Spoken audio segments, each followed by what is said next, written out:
Hi friends, welcome to A to Z Learning channel. This video is part of our new segment that we are starting from today.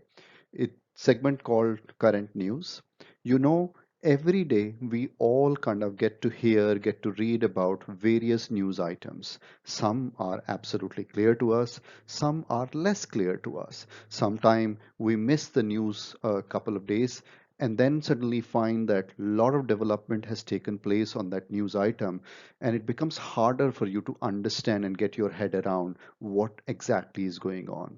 So in this segment, we will pick up one of those most talked news items and help you understand in a very simple and easy to follow manner.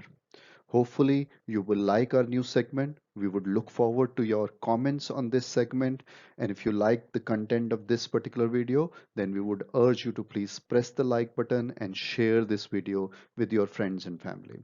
So, without any further delay, today we have picked up the topic called vaccine passport. I'm pretty sure that you all have heard about this term vaccine passport, but not many people have yet understood what does it mean. What are the reasons government around the world and the news is talking about, the media is talking about this particular concept. So in this video, we will help you understand all about vaccine passport with the help of four key questions. The first question is, what is a vaccine passport? So vaccine passport is basically nothing but an electronic record of vaccination. Most likely this will be in the form of a QR code. But what is the need for a passport, vaccine passport? As we all know that COVID-19 vaccination program is is progressing at a very fast pace around the world. Today only India achieved the greatest milestone of completing 100 million vaccination, and to achieve 100 million vaccination they took 85 days, which is the least amount of time taken by any country in the whole world.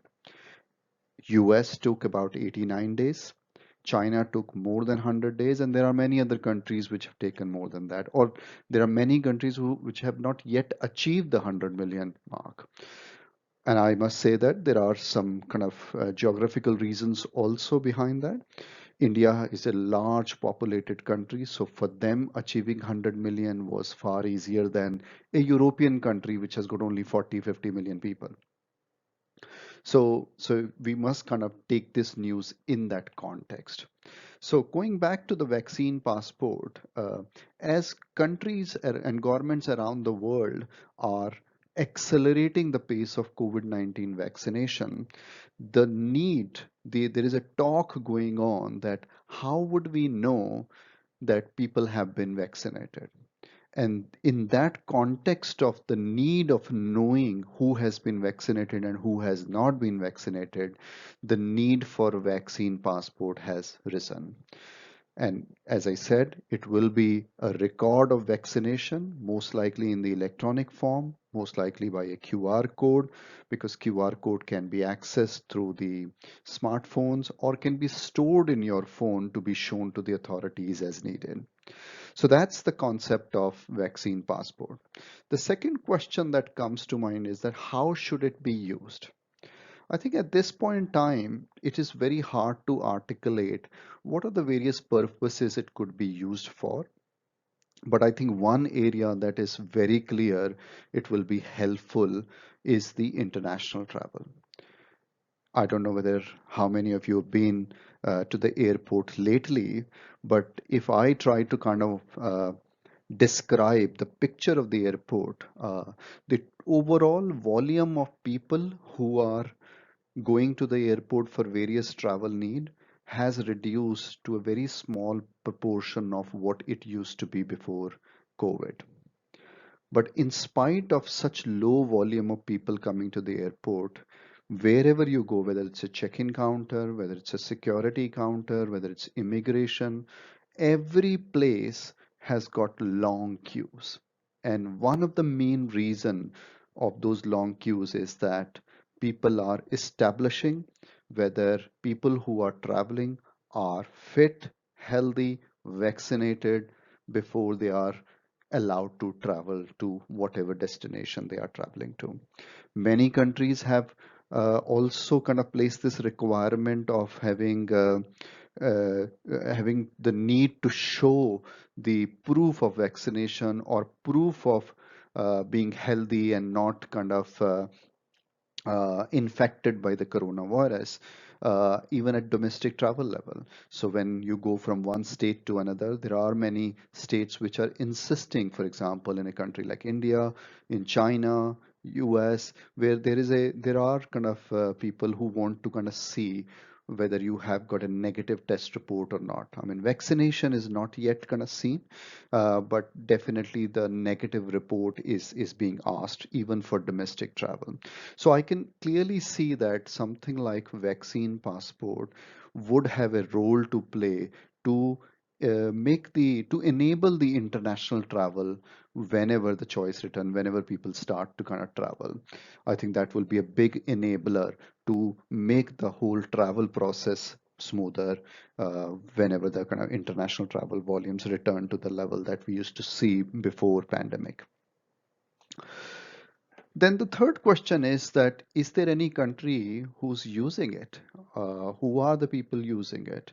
So I think short answer is that it is not yet very popular. It is not yet used by many government because most countries are not yet at the level where they have vaccinated vast majority of their population, and therefore those population, those people are now free to kind of move around the world. I think we are far away from that. Perhaps this will be a reality early in the next year when the majority of the people around the world would have been vaccinated, uh, and they will have the appetite either for business or leisure purposes to travel to various locations. But as of now, the only known place which is using it is Israel. Israel has been very fast and effective in vaccinating its people. They started to issue Green Pass, which is basically a proof of vaccination from February. So they have been kind of doing it for now over 6 weeks or so. So they have started that process, but I can foresee that as things become normal, uh, there could be an appetite to kind of have something similar used by most governments around the world. Then the last question on the vaccine passport to help you understand what it is what are the obstacles? I think it is yet not kind of foolproof, well thought through kind of solution. Vaccine passport has got number of issues that people are raising. First of all is the issue of privacy. There's a lot of personal health information kind of stored in electronic form and floating around the world.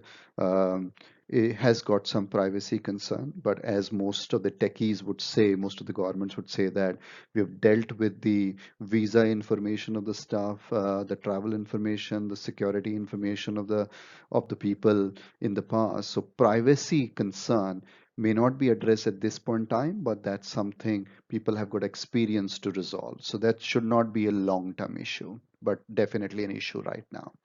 The other major issue that I see with the vaccine passport is there is a risk of discrimination.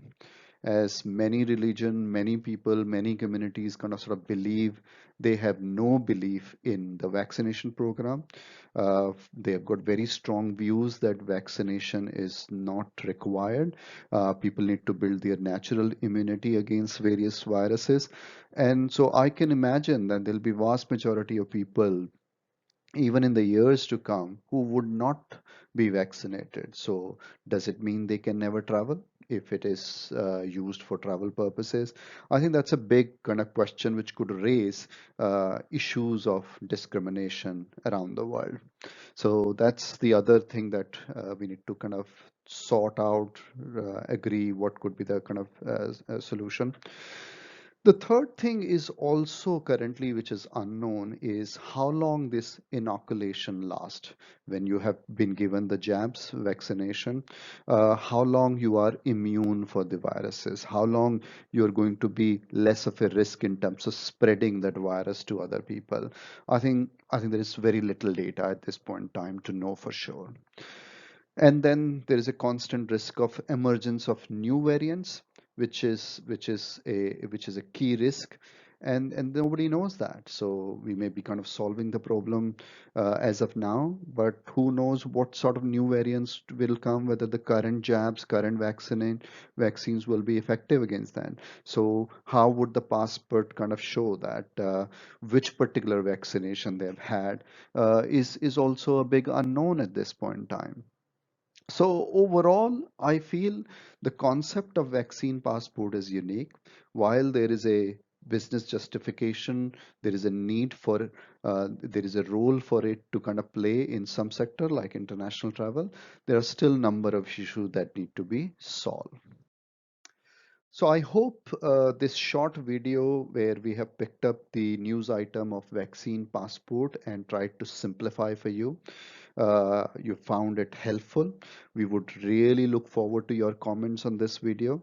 And if you like this content, then also please do let us know by pressing the like button, by giving us the comments on this video, so that we get the required encouragement to kind of continue to build this segment on the current news for the future videos as well. So thank you so much for watching our video. And if you've not subscribed our channel A to Z Learning as yet, we would urge you to please subscribe and become part of our viewers family. Thank you so much.